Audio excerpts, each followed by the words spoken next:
Right, you're watching TVC Breakfast. Let's get to the first discussion now. It appears the contract awarded by the federal government to ex-militant government Tompolo, alias Tompolo, to end crude oil theft in the Niger Delta has started yielding desired results.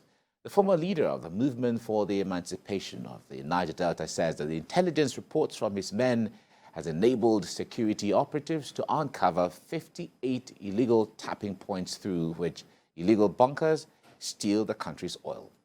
Mr. Tompolo says these illegal tapping points were uncovered in Delta and Bayelsa states. Managing Director of the Nigeria National Petroleum Corporation Limited, Mele Kyari, says that Nigeria had been losing 600,000 barrels of oil per day to theft, posing a threat to the country's economic survival, as Nigeria still largely depends on the petrol dollar. Now, the question some Nigerians are asking is if this justifies the 48 billion annual contract, 48 billion naira annual contract, which amounts to 4 billion naira monthly, awarded to Tompolo. Joining us now in the studio is economist Dr. Austin Nweze. It's nice to have you join us this morning. Thank you. Welcome. Good to be back. Yeah. Great. Good to be back. Yeah.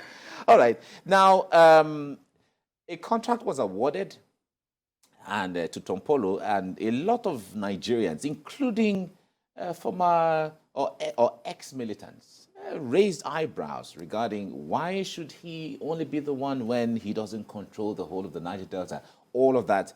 Now, that's another discussion altogether, but what do you make right now, the discovery of tapping points from the official pipelines of NNPC? I wonder what you made of it when you heard the news.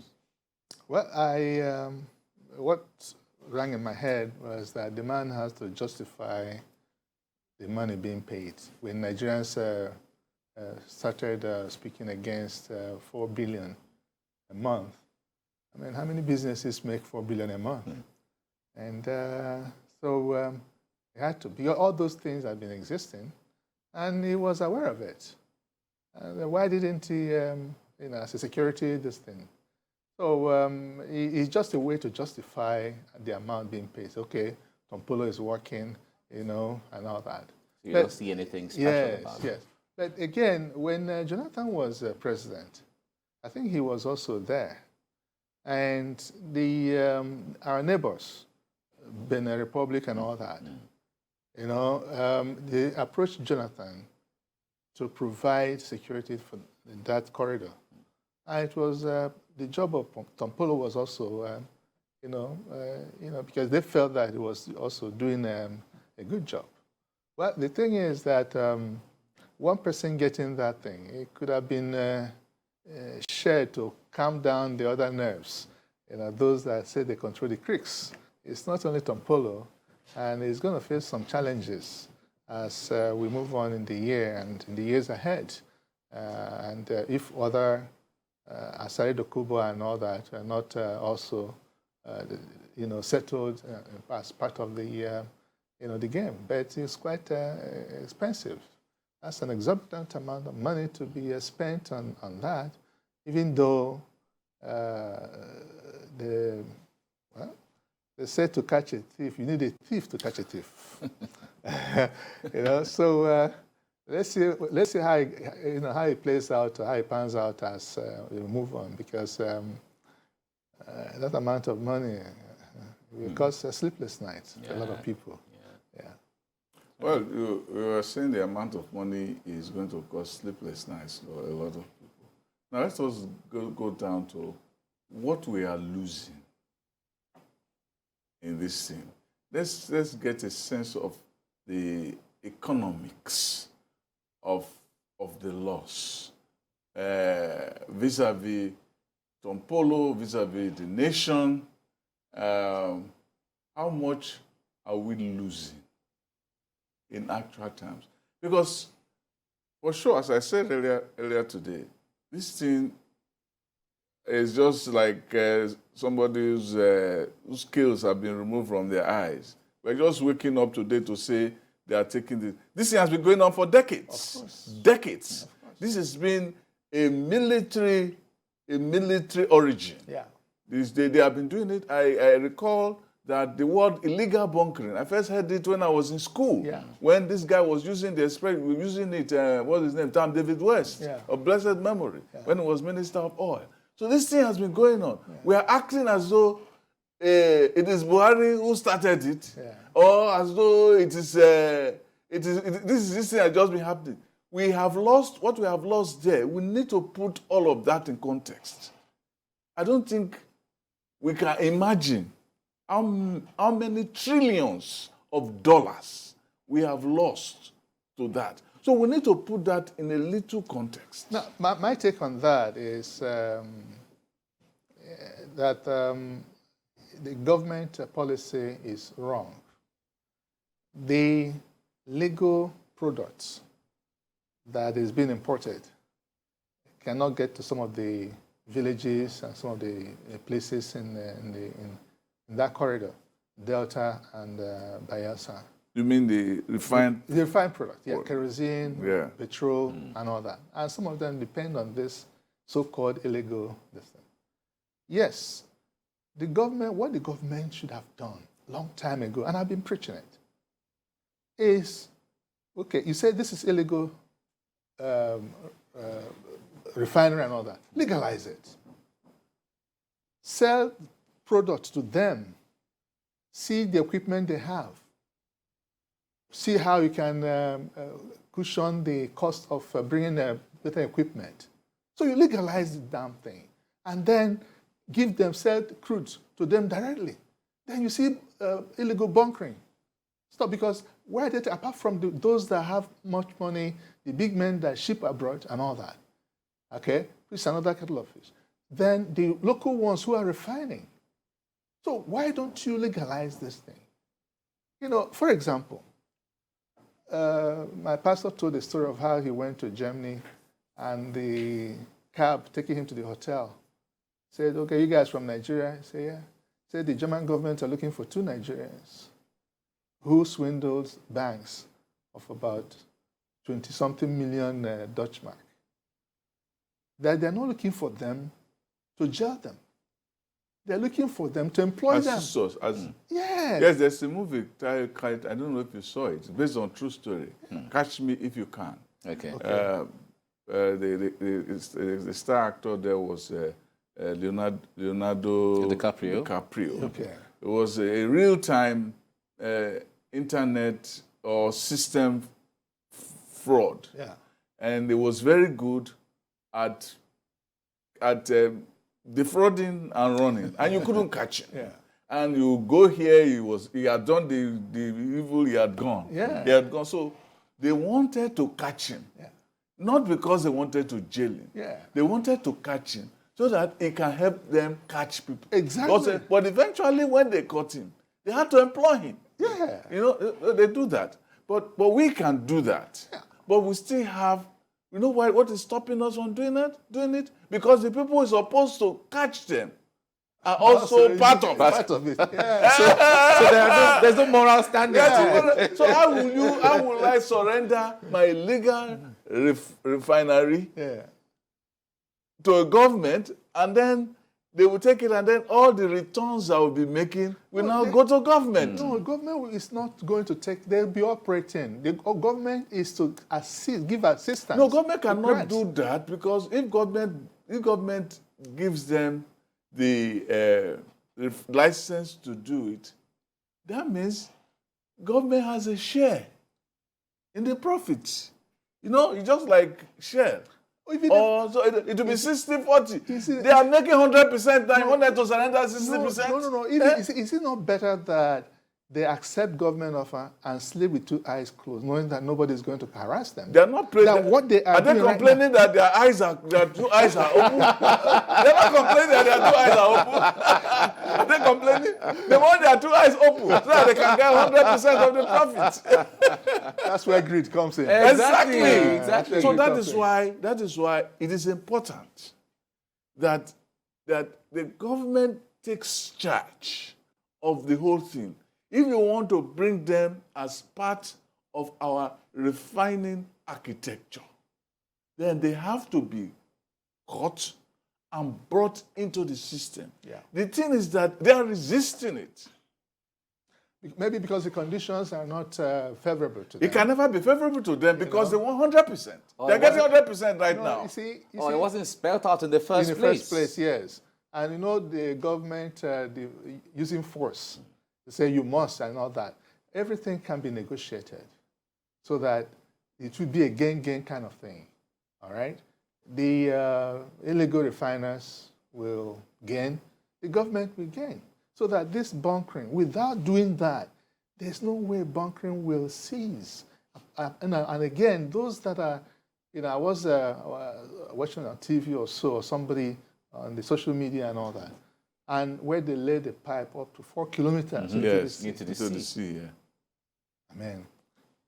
There was also 10 years ago, I heard a story of how that, and one of the in-laws of the present government, an official of this present government, the son-in-law was also involved in it, where they put the metering. They come, they check the meter and all that to know how many being pumped and all that. Before that place, there was another tapping before the meter. So that there's no way you can catch. They will get their own fed, whatever is left. Then they give it to... Give it, yes. All right. In all of this, the NNPC is the god of oil within that sector, where they hold OPEC meetings. They interface with Saudi Arabia, Qatar, and all of the oil producing companies. When it comes to how it is done in other climes, is it so difficult to either, if we don't know how to do it, we get contractors or even expatriates who can help us do it, tracing every line of pipeline in this country? If you punch anyone, we know where it is punched and stuff like that. Saudi Arabia did it. Some other countries have done it. NNPC is to be held accountable for what is going on. Now, in the years past, I don't know whether they have changed that. When I did a study in 2007, and I was doing a story on the political economy of high oil prices, I went to NNPC, their headquarters in Abuja, to interview some people, disguising myself. I did tell them exactly what I was, doing. And, they said, look, the people that they don't even have the equipment, they have not invested in equipment.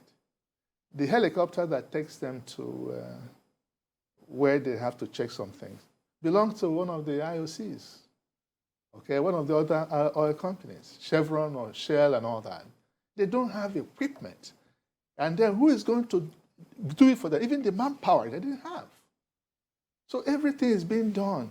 For instance, Shell will produce oil and say, this is a quantity. NNPC does not have the equipment to determine the accuracy. It's whatever Shell tells them, they accept. Okay? So in that case, what do? They have not invested. And again, I found that it was also some kind of a conduit where you sort out political IOUs. When the late Yaradua was alive and all that, it was that period that I did this study. And I know what they told me, and that even the legal department does not see the name of the person that gets they prepare the legal documents, and they'll tell them, leave the name blank. When they get to Asuvilla, they fill in the name. All right? So a high-level corruption going on.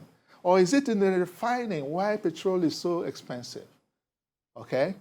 And all the chain of cuts that you have to give that makes the price of fuel so expensive. You can actually buy fuel at 15 naira. But the thing is that... But they talk about the landing costs of... That is a landing cost. Mm-hmm. Because you are my imported. friend. Yes. You are my friend. I'm government. And I need to finance some. And then I give you contracts. Then other people that linked you up to get to me. We get 3 naira. That was the rate then. So everything is factored in into the main cost. It's padding. Wow. That's subsidy. Yes. It's padding. That's what we are going through. I call it subsidy padding. today. You see what I think we are driving at here is that we are pursuing shadows in this issue of illegal refineries. That if we really want to get these things out, we have intelligence. That's why DSS is there. They know where every illegal refinery is located. It's just what we have been saying about the bandits. What we have been saying here for months now is that the DSS, they know where all these criminals are. The point is, get a strategy, go after them, and knock them out. Yes. They are doing that now. And Nigerians are seeing results. Nigerians are seeing results. The refineries are in a very small swath of land in the Niger Delta. There are people who work there, who wake up in the morning, go there, even if they are on night duty, they go there, they do their work, they go home, they have families. These people are not bearing guns, they are just there doing illegal work. They're just sucking from the pipe. They can't tell us that they don't know all of them. Yeah, of course they know. They can't tell us that they can't go and arrest all of them. If they want to do that in 1 week, they can put this thing to an end. Yeah. Because it is not as complicated or sophisticated as they're making it seem. If I told the story earlier that I visited with a top government official who remain unnamed to State Department in the United States. This was about 10 years ago.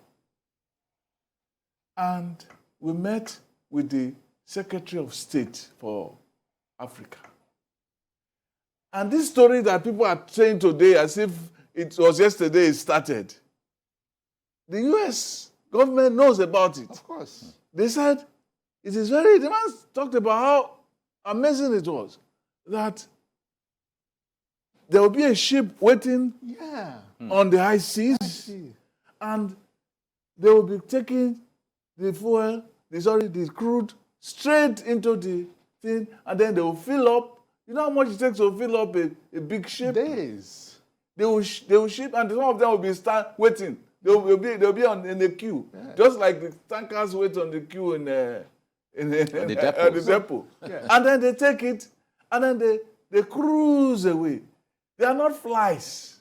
Even flies, you can see them and say you want to swap them. These things are 1,000 times bigger than a human being. And who are these international thieves? Europeans. They're Europeans. So the thing is that... So there's some collaboration. It's international. It's an international So why conspiracy. is their government not questioning them? Why are they getting this? Forget about their government. Why is our government aligned? It's our soil. Yeah. Forget about their government. The point there is, they take this in. That question would look like, why would the government in Europe or in the Americas allow any company steal monies from Africa or Asia and come and bank it? Exactly. So that kind of question. I wonder if they will be asking that kind of question. What's that proverb in Things Fall Apart? He said when the fox or animal comes to take your chicken, say you should drive it away. Yeah. Then you warn the... Exactly. That is different. Yeah. It's the other way around. No, but again... It's the other way around. No, but again, they come and preach to us and all that. And the people are the ones teaching us how to steal. Because ordinary Nigerians wouldn't be thinking of, if there's no ready market, if there's, okay, you guys can do this, we will have... Did they have the technical know-how? Why are we diligent students? Why are we diligent students? Because they said nobody can come and destroy you if you don't open if the you don't way. open the The doors. slave trade and the slave trade and slavery of that era happened because we had internal collaborators who were working with them. Unless we want to glorify our past as Professor King Jogwin wrote in his book, we have to admit that we have our own culpability in this matter. And in this case, our governments have, look, people have become billionaires in Nigeria. Yeah. Many people, you say you don't know what they do. They don't have visible means of income. This is what they do. Yeah. They have private jets. They have their children schooled in Harvard and all of that. They pay as if nothing is happening. Nothing is happening. Yes. They live in the lap of luxury, and you wonder where they made their money from. They are there in Abuja. They are here in Lagos or in Port Harcourt. You know, living the life of princes, whereas they have turned us into their own blood-sucking targets. Well, I watched a movie on Niger Delta and this kind of thing going on, and the politicians being involved. And one of the activists was this Samuel, this Nigerian that is in Hollywood, that acted Martin Luther King in one of the going to Sama or something. I've forgotten his last name, but it's Samuel something. And you discovered that the politicians were the ones. And the daughter of this politician, was also employed as a PR of this oil company, PR consultant. So when she discovered that her father was the brain behind all of this, she was so disappointed. She had to leave UK. She went back to UK when they told her, your father is complicit. When she went back and asked the father, said, "Yeah, that's how you pay your school fees, take care of the big house you're living in. How do you think I make all this money?" That's the story. There was a case of a retired military officer who called his son from abroad and said, "Look, the man is dead now." He said, "Look, I want to show you some of my properties so you take care of them." They started in the morning, and they went here, they went here, they went there. And the guy said, "Dad, what's all this about? What am I going to do with all of this? Is this what you live your life for?" No. He said, no. I don't want any of these things. And they hopped on the plane and left. The retired military officer, I don't want to mention his name, is dead now. See? So, as we wrap up generally, do you think we've come to that threshold where we're going to start putting an end to all of these illegal things going on in the oil sector? Well, I don't see the sincerity. Okay. Not yet. Not yet. Until it's like, if you ask me, NNPC and DPR and all those the conglomerate, you need to offload some of the staff who have been from top to a level that because they are all a whole lot of things that can be. They are all involved in all this practice. They're all involved. So because you cannot tell me that you've been doing this and somebody has been keeping quiet without, and now you're discovering. There's no sincerity. Well, it's a good thing that it seems that we have now seen. Yeah. Now let us see whether what we see can convert to what we can do. Yes, unless the next government will have the political will to keep up that tempo, to deal with it. All right. No, at least we as a nation, we are admitting for the first time that we have a sty in the neighborhood. Yes. Now, let us see whether we can get all the pigs away and clean the place and turn it into a green. That's right.